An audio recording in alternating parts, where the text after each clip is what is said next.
আজকে আমরা আরেকটা নতুন ব্লগ নিয়ে চলে আসলাম। এখানে দেখতেছেন একটা আমি মাংস নিয়েছি, মুরগির মাংস। মুরগির মাংসটাকে একটা কাঁটা চামচের মাধ্যমে হাত দেখে গেছে, কাঁটা চামচের মাধ্যমে ইয়ে করবো।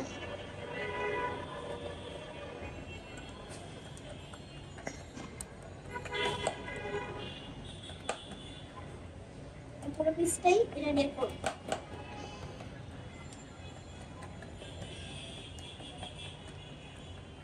তারপর এখানে আমি একটা একটা ডো তৈরি করছি। এই ডোটা এখানে লাগাবো।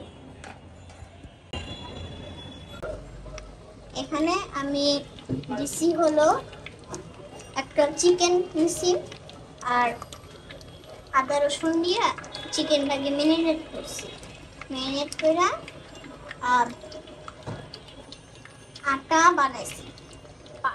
আটা দিয়া এইটাকে পুরোটা লাগায়া দুইটা ডিম নিছি, ডিমটা মাংসতে পাটার সাথে লাগায়া, আর পাউরুটি আছে না, পাউরুটি আমি গুঁড়া কইরা এটা লাগায়া তেলে ভাজা দিব। এটা লাল ভাজা হয়ে গেলে আমরা এটা খাবো।